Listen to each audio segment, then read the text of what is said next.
If there's anybody want to kill my creation, I'm gonna do it with little dose of poison. Oh, ah bah alors, Money in the Bank, bah dis donc. Money in the Bank, qu'est-ce qui s'est passé?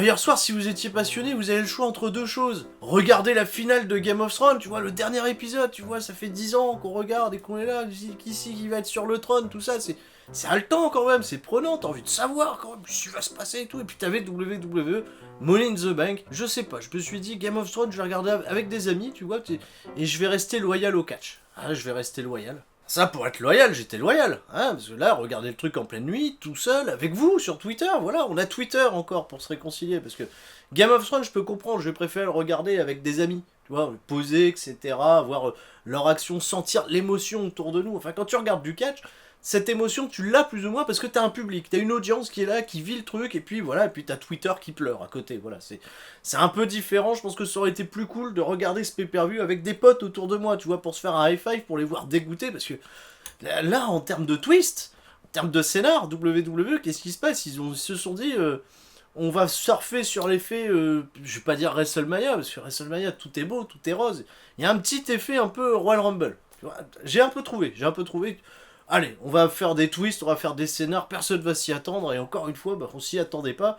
Mais qu'est-ce que c'est? C'est une course contre les gens qui essayent de pronostiquer un petit peu ce qui se passe, ou qui essayent, tu vois, d'anticiper un peu ce qui se passe avec WWE pour mettre des contre-pieds et des balayettes. Parce que là, c'est grand coup de balayette hein, dans la cuisse. Oula! Ah ça, les copains, là on a... Il y a eu quelques balayettes, il y a eu quelques petites balayettes dans les règles, voilà, tu tombes au sol, tu vois, l'arbitre vient compter, mater, hop c'est bon, c'est terminé, Teddy Riner, médaille d'or, enfin voilà. Money in the Bank, qu'est-ce qui s'est passé? Alors t'as vu, je suis obligé de mettre un t-shirt d'euro et de me coiffer comme Vince McMahon pour essayer de comprendre un minimum, essayer de me mettre à la place de ces gens-là, enfin surtout de Vince, parce qu'on le sait maintenant, enfin on l'a su, ça a encore explosé, tu vois, de sources sûres, paraît-il, que les créatifs, ils se battent pour essayer de sauver le produit, de mettre de la cohérence, ils essayent de faire tout ce que on a envie de voir, tu vois, chez WWE. Vince McMahon, il arrive, il fait non, et puis c'est pour ça que je faisais référence à cette promo, tu vois, de 2002, où la NWO arrive. La NWO, quand même, ça se pétard mouillé, quoi, ça a pas marché. NWO chez WWF,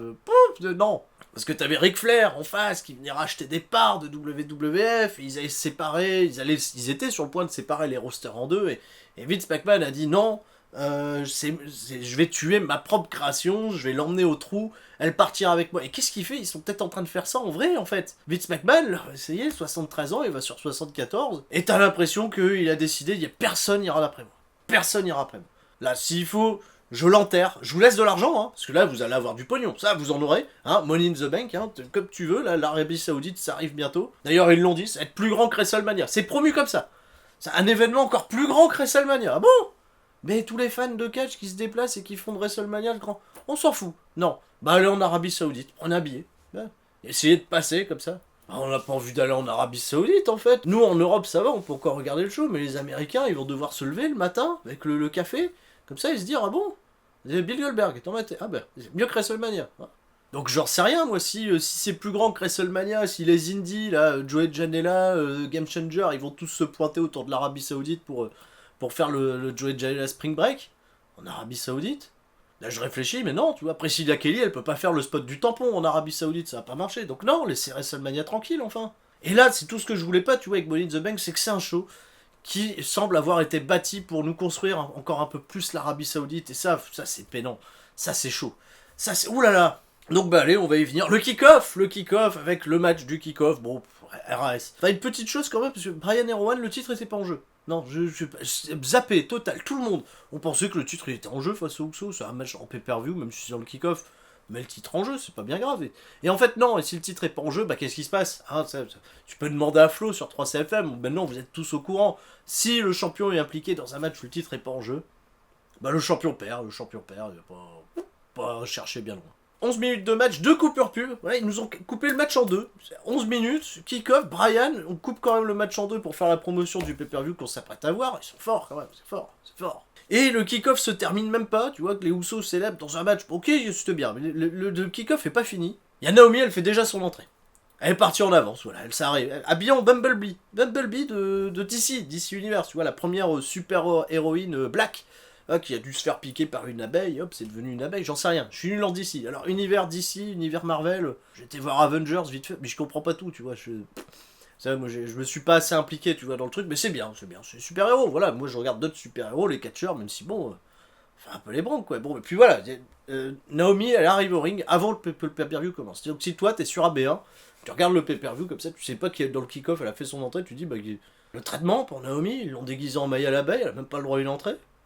Mais en fait, non, c'était volontaire. Bon, après, voilà, ils ont commencé par le match féminin, leader match, les 8 filles étaient là, donc on sait bien, Alexa Bliss remplacée au dernier moment par Nikki Cross, donc le Sturistradamus est tombé à l'eau.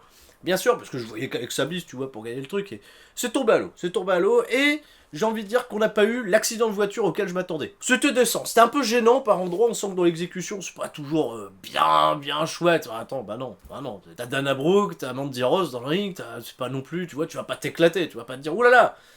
Voilà, le match masculin, par contre, des échelles, j'y reviendrai. Là, oui, là, t'as des attentes, là, voilà, là, t'en as pas. Mais l'histoire, elle est cohérente. Et un truc qui m'a particulièrement plu avec Hartford Connecticut, où on était, il y a eu suspense. Les gens étaient dedans. Donc, ok, voilà, le match était construit à nous impliquer quand même un minimum. Et j'ai dit, bon, ça va, c'est une bonne place, l'opener. Les gens sont chauds, sont en début de soirée. Ils ont pas, tu vois, vécu 6 heures de WrestleMania pour être crevés. Il y a ce spot étrange avec Mandy Rose et Carmella, est-ce qu'elle est blessée au genou ou pas, voilà, c'est un peu bizarre quand même, Carmella qui prend le coup dans le genou, bon, c'est pas bien sympa, hein. Mais elle lui dit non, stop, pousse, je joue plus, arrête, ça crée un moment de malaise, et en fait Carmella est évacuée pour revenir plus tard pour coûter le match, en fait, à Mandy Rose, pas vraiment, parce qu'il y a Sonya Deville qui s'en mêle, etc. Mandy Rose, elle est amenée, tu vois, sur l'échelle, et qui sauve le jour, on l'avait oublié depuis 2 ans, tu vois, qu'elle pouvait être un peu over avec les gens, et WWE, ils sont super forts pour ça, pour nous reconstruire une superstar en 2-2. Bayley qui décroche la mallette, et Bayley in the Banks. Pas in the bank, pas in the Banks, parce que Sasha Banks, elle a fait une référence à Sasha Banks, bien sûr, Charlie Caruso vient l'interroger, elle dit alors, Sasha Banks, maintenant la banque.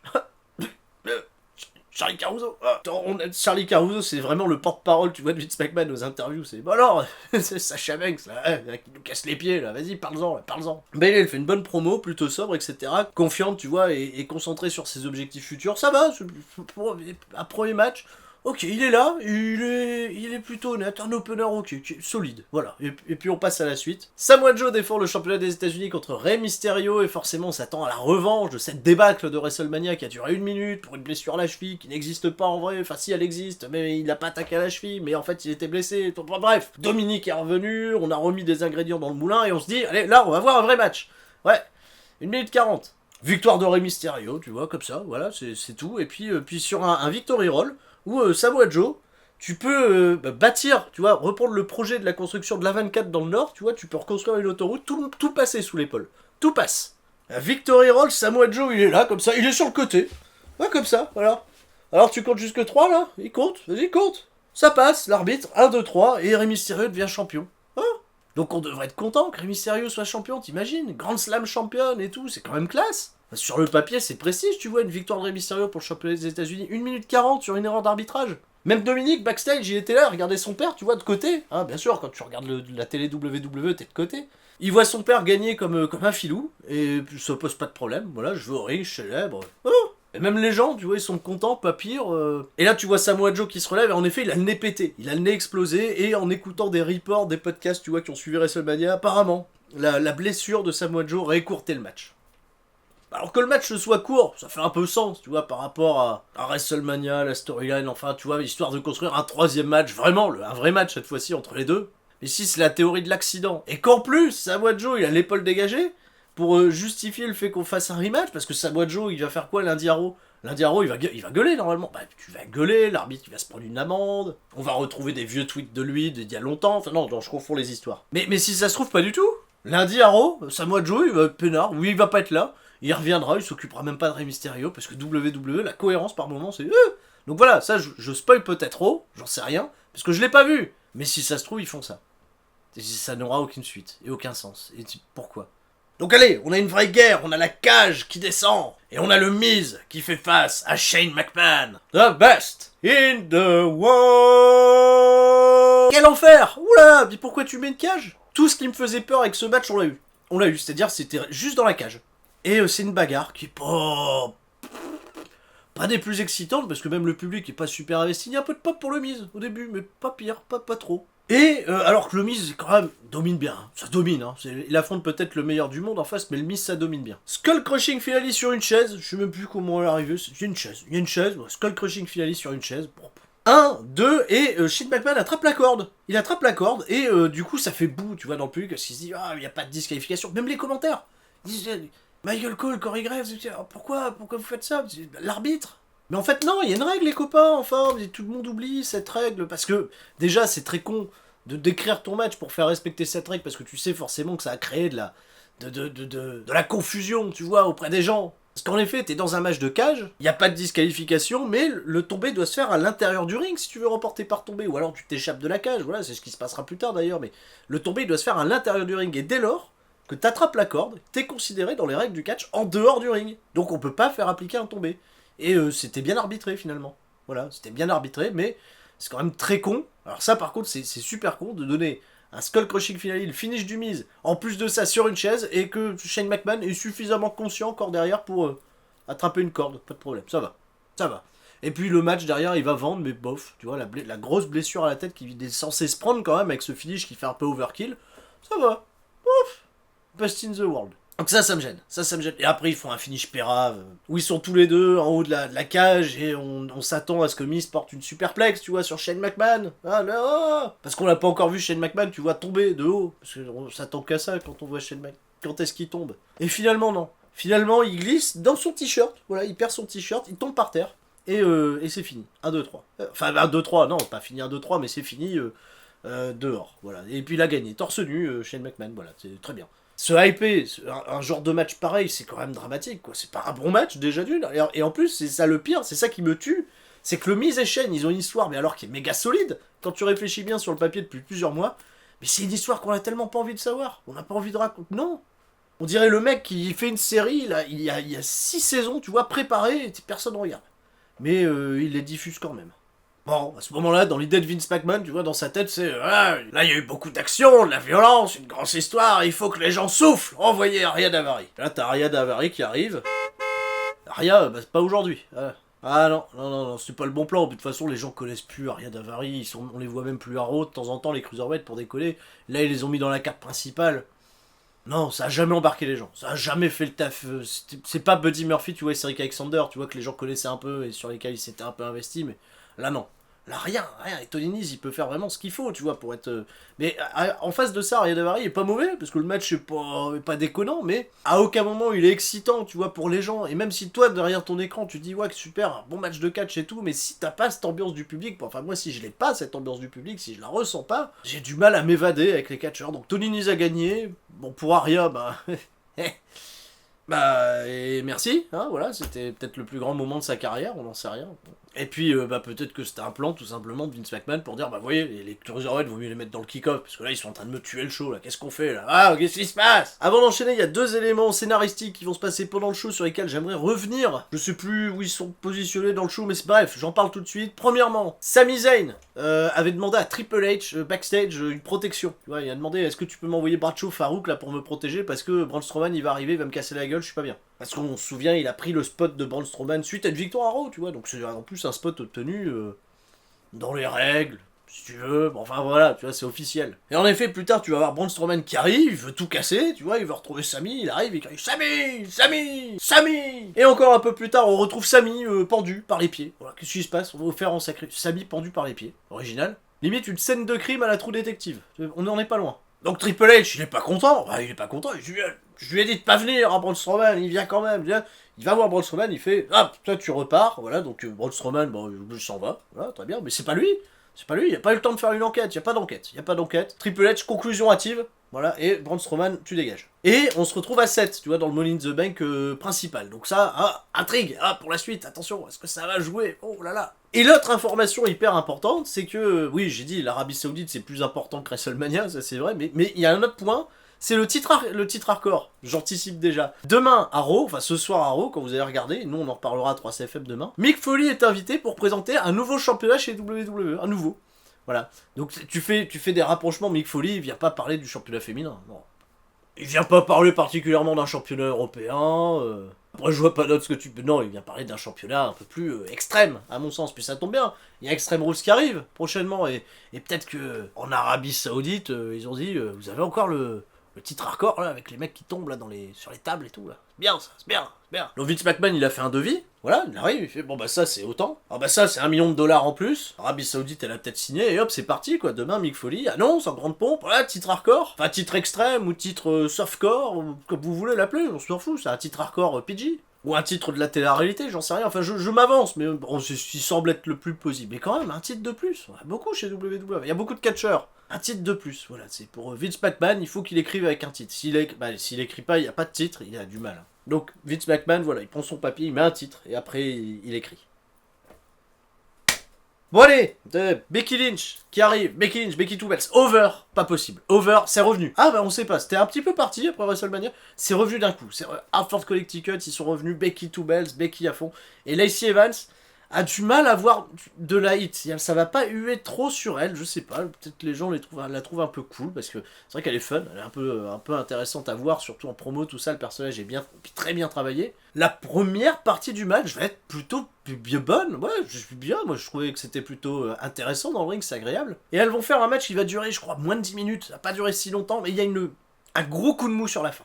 Il y a un gros coup de mou sur la fin et le finish arrive de manière un peu bâclée, c'est bizarre. Il va y avoir Lacey Evans qui va contrer une prise de Becky Lynch pour l'amener sur un schoolboy et l'arbitre va pas compter. Les épaules là, elles vont être au sol total, tu vois, c'est pas Samoa Joe, il y a les épaules bien...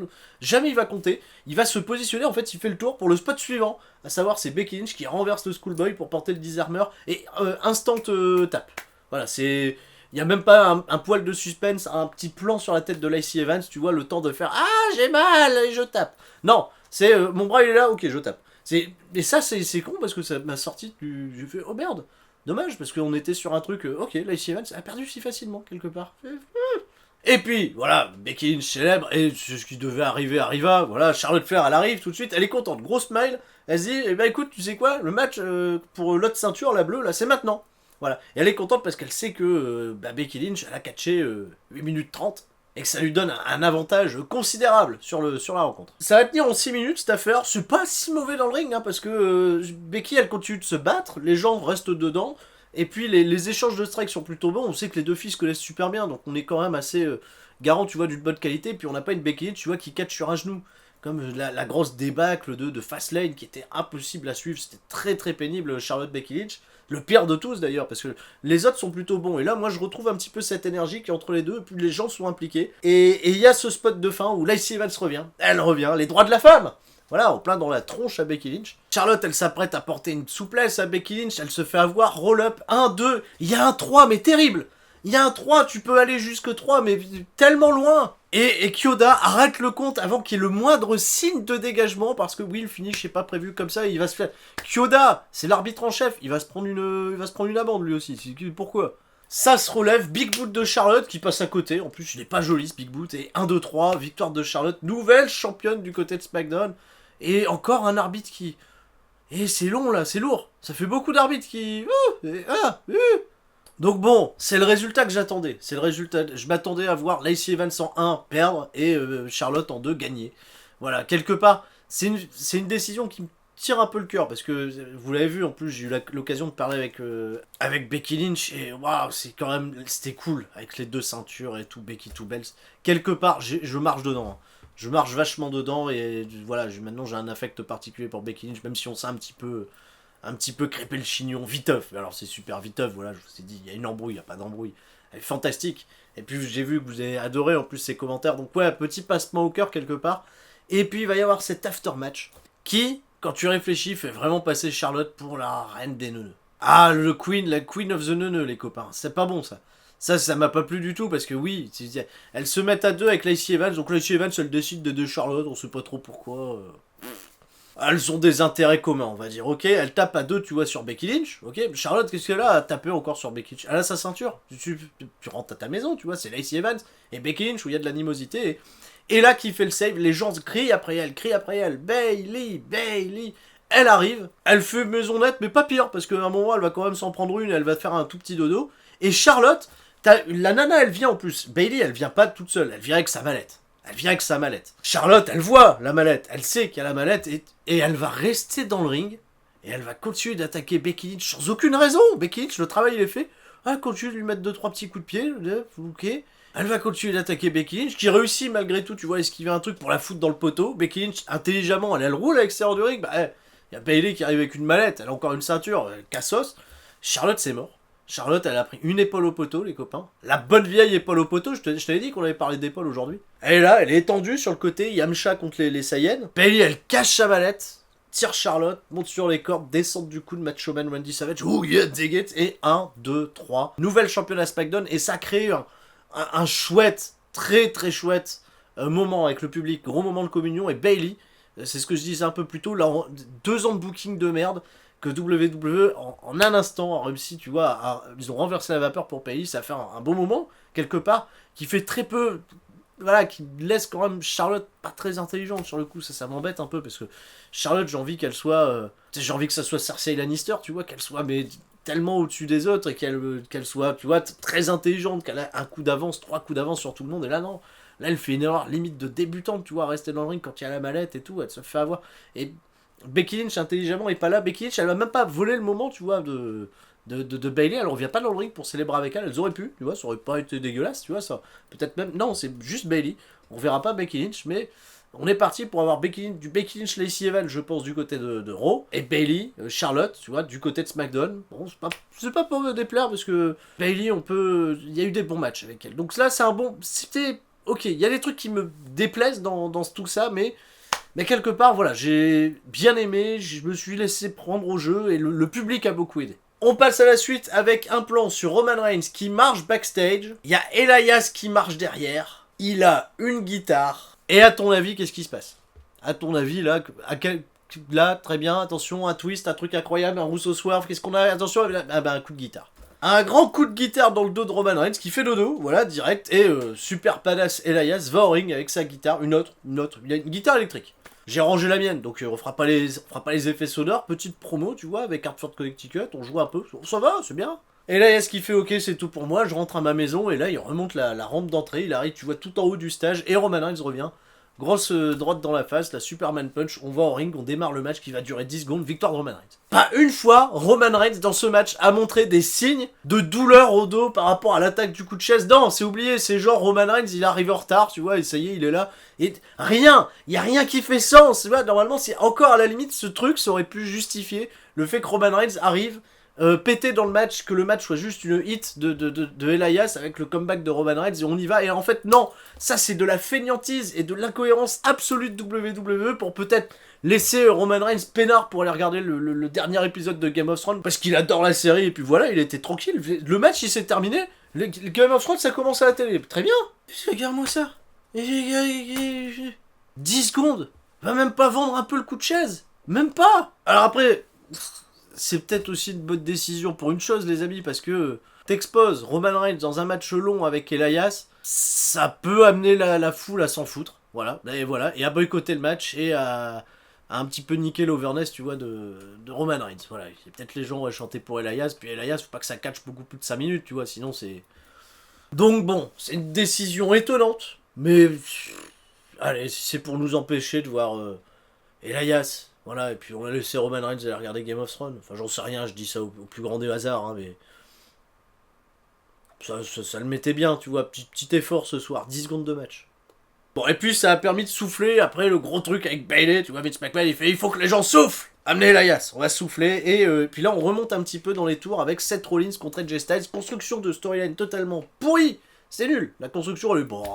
Mais on a les deux meilleurs catcheurs, tu vois, peut-être de WWE, du main roster, voilà, super forts tous les deux, et là ça y est, on a le clash, ce match hyper attendu, et il y a eu 20 minutes de match, mais c'était très qualitatif, c'était vraiment très bien. Et c'était même très bien, tellement bien, tu vois, moi je suis sorti inspiré de ce match parce que je sais que ils peuvent aller faire mieux, tu vois, je suis sûr et certain qu'ils peuvent encore aller au-delà de ça. Ça mérite un main event, ça par contre. Là ça arrive, il y a encore 2 matchs derrière, 2 matchs, soit, mais waouh, tu vois, ça c'est du catch, ça arrive là, comme ça, on peut se souvenir de ce match, tu vois, c'est pour l'instant, dans le roster principal, c'est le meilleur match de catch qu'on ait eu. Ah mais de loin, tu vois, il met une praline à tout le monde, tu vois, il y a des choses comme ça, les trucs bien on s'en souvient.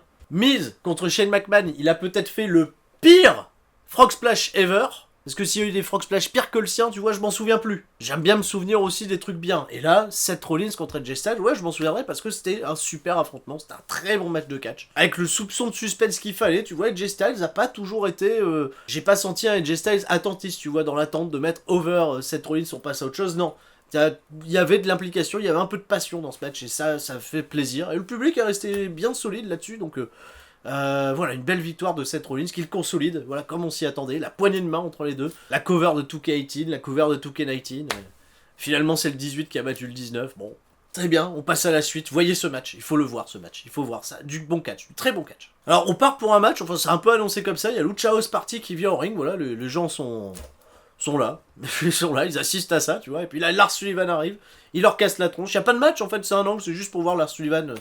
taper sur les gens parce que Lars Sullivan faut qu'il travaille. Bah ouais, va travailler un petit peu parce que t'as 100 000 $ d'amende pour tes propos racistes là d'il y a 10 ans, il faut travailler. Et on l'a envoyé de se fait casser des Mexicains. Je sais pas si c'est très, très pertinent de faire ça. Enfin bon, bref, on a vu Lars. Promo backstage, Kofi Kingston qui est chaud avec Xavier Woods. Prêt à aller en découdre avec notre bon ami Kevin Owens hein, pour le championnat WWE. Kofi Kingston qui glisse un petit note to pendant sa promo, tu vois, petite référence encore à Game of Thrones, on sent les geeks, tu vois, dans la place. Et puis on est parti, le match de catch, qui va être... C'est pas un mauvais match, hein. C'est pas un mauvais match, mais il y avait un peu de fatigue. Il y avait un peu de fatigue, ça s'est ressenti auprès du public, et puis surtout un finish, je vais pas dire anticlimatique, parce que dans l'exécution, il y a rien à reprocher, ce qui s'est passé, ça va, mais... Il n'y a pas eu un moment où on s'est dit ok c'est quand même super excitant. Alors Brian avait réussi à rendre Kofi Kingston mais alors méga excitant. Et Owens n'arrive pas à rendre Kingston plus excitant de ça. Ok, il y a encore une petite pop, il y a encore quelque chose, mais tu vois j'aimerais que un championnat mineur comme le titre intercontinental ou des États-Unis ait de la qualité pareille. Tu vois ça c'est bien. Avec un peu moins de star power, c'est sûr, parce que Kofi Kingston, ok, l'effet est un petit peu en train de passer, mais ça reste quand même un match de catch très solide, mais est-ce que j'ose dire qu'il est pas digne, tu vois, d'un match de grand prestige comme on se l'imagine? Parce qu'on a eu, sans déconner, on a eu tellement de merde ces derniers temps. C'est de la très solide mid-card, voilà, c'était un bon match, mais qui m'a pas fait rêver. J'ai pas le rêve, tu vois, pas le rêve. D'ailleurs, le rêve, il y a eu une promo pour Velvet in Dream, je sais plus quand est-ce qu'elle est passée, je me suis dit, merde, il arrive dans le roster principal.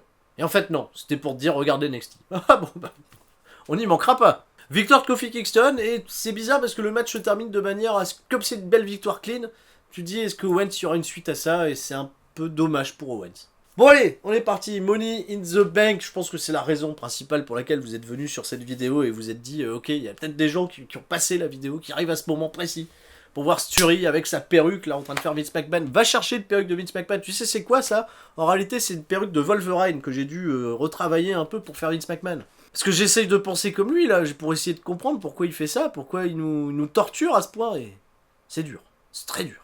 Donc voilà, dans les commentaires, vous pouvez mettre d'autres suggestions, tu vois, à qui je peux ressembler avec ces cheveux, là, la con.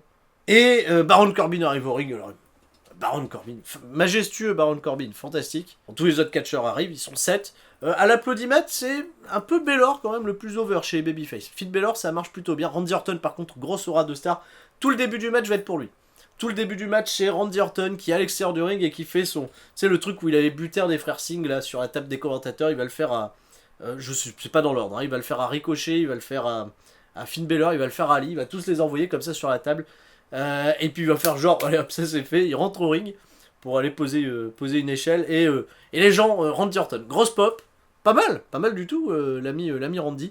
Et un peu plus tard, juste après, ça arrive pas très loin d'ailleurs, il se prend un Claymore Kick de Drew McIntyre, il va dormir pendant tout le match. Le match dure 19 minutes, Orton, il fait ce spot au début, après tu le vois plus. Tu le vois plus le mec, il prend un Claymore, si il va revenir, si je vais un peu vite. À un moment il a un tout petit spot avec son Vintage GT, super encore, il s'éclate sur Baron Corbin. Le Claymore Kick et on le voit plus. On le voit plus le gars, fini. C'est Randy quoi. Ah là là là là, sacré Randy. Après voilà, c'est compliqué ces multi-man match parce que je vais toujours être assez critique sur un point, c'est l'utilisation des mecs, le dosage dans l'utilisation des mecs. Il y a des mecs qui ont pris mais tellement cher dans ce match. Ah, il faut qu'on parle de Finn Balor, bordel. Il va falloir qu'on parle de Finn Balor qui a pris ça, 3 ou 4 spots hyper dangereux dans le match. Alors je parle bien sûr de cette powerbomb, Sunset Flip powerbomb du haut de l'échelle sur une autre échelle qui était posée avec Andrade. où il prend le bump, il rebondit, il revient encore. Oh là là, oh quel bump fantastique, quoi. Ça, c'est des bumps où tu sacrifies ta santé pour le business. Voilà. Et ça rend super bien, tu vois. Dans le contexte du Money in the Bank, c'est le bump, tu vois, qui fait réagir. Et pas plus tard, en fait, il y a Baron Corbin qui va voir son petit run. Baron Corbin très absent, très peu présent finalement, à part... il a 3 spots vraiment marquants, encore une fois, avec un shock slam. Il shock slam Ali à travers la table, c'est super violent, c'est pas mal. C'est pas mal du tout, mais les gens crient You still suck. Bon. Ils arrivent. Pas de goût, ces gens au Connecticut, c'est pas possible, mais bref. Il va faire un choke slam dans la foulée sur Finn Balor, dans le ring, sur la tranche de l'échelle. Ouh là là, ça aussi, grosse violence là-dessus. Et derrière, un gros spot aussi avec Ricochet. Ricochet qui aura plus servi à s'en prendre plein la gueule qu'en mettre en fait aux autres. Ça, je me suis dit, on aurait pu profiter de Ricochet pour lui donner un peu plus, mais finalement non. C'est plus Ali qui va avoir les spots un peu plus aériens. Grosso modo, tu vois, tout le monde brille, mais c'est ce genre de match, surtout placé en main event, tu dis, ça mérite quand même un bon 25 minutes, tu vois, un bon truc bien long, où on peut vraiment raconter de l'histoire. Et de l'histoire, il y en a assez peu finalement, parce que c'est vraiment une succession de spots, et c'est là où je suis un peu déçu, c'est même en termes de selling, parce que Finn Balor, justement, j'en parlerai, après le chokeslam qu'il prend sur la tranche de l'échelle, il va être dans le spot suivant, tu vois, déjà debout en train de grimper à l'échelle, sans vendre le dos plus particulièrement que ça, parce qu'il doit être prêt pour le spot suivant, et ça a tendance, tu vois, un peu à me gêner. C'est pareil, le moment incroyable aussi, quand il va prendre Andrade sur lui, alors qu'il est posé sur une échelle de la part de Drew McIntyre, là, une espèce d'Alabama Slam, mais à l'envers, j'ai oublié le nom de la prise, je suis désolé. Il a un regard vide du genre, je vais vous mettre l'image, et là il est en train de se dire, putain, je suis en train de me sacrifier les mecs pour ce qui va se passer à la fin, vraiment, vraiment moi, parce que vous savez ce qui se passe à la fin du show, et ce qui se passe à la fin de ce match. Ils étaient normalement annoncés de n'être qu'à 7, finalement, suite au retrait de Sami Zayn et de Braun Strowman. D'ailleurs, un spot de fin, plutôt bien, parce que c'est encore Baron Corbin, tu vois, vraiment dans son rôle d'opportuniste, il est en train de grimper à l'échelle, il n'y a pas l'air d'y avoir d'opposition autour de lui, ça va. Ali arrive à revenir, à capitaliser et à dégager Corbin, donc ça c'est bien, c'est très très cool. Ali, il a la mallette dans les mains. Mais il l'a dans les mains, il a juste à faire clic, et hop, il est parti, il est champion, il repart avec la mallette. Brock Lesnar. Le poison, Brock Lesnar. Le poison, à ce moment-là précis du match, quand t'as le Money in the Bank et que tu te dis, ok, cette mallette, elle va servir à construire, tu vois, l'avenir du superstar sur laquelle tu vas capitaliser. Bah ouais, Vince McMahon, il capitalise tellement sur Brock Lesnar, encore une fois.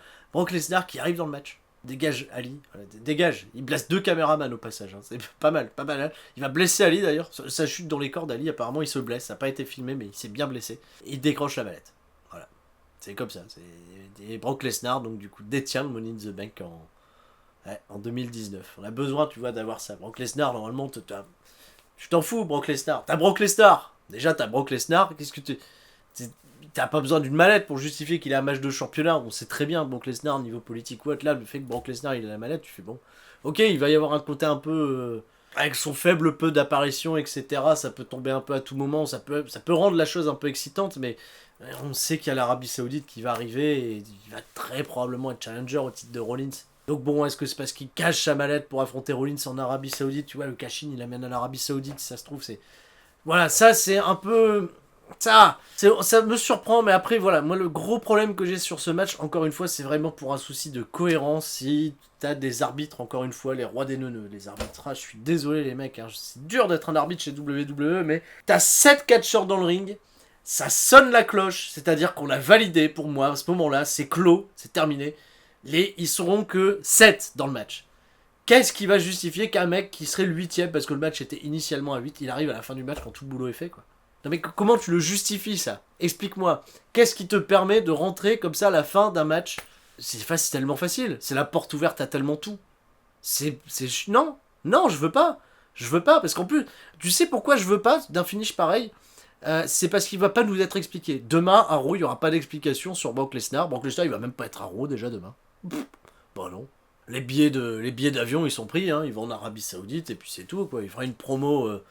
dans sa ferme là, dans son ranch, et il dira je cache ma mallette en Arabie Saoudite, et puis voilà, on le voit plus. Donc ça va pas être justifié. Pourquoi un mec a le droit, s'il te plaît, a le droit de se pointer comme ça dans le Money in the Bank, alors que le match a déjà été officialisé, il est parti, etc. Roman Reigns, allô? L'épisode il était fini de Game of Thrones, tu pouvais y aller aussi, aller décrocher la mallette, voilà, tout le monde pouvait y aller. Dana Brooke, va décrocher la mallette des mecs si t'as pas eu celle des...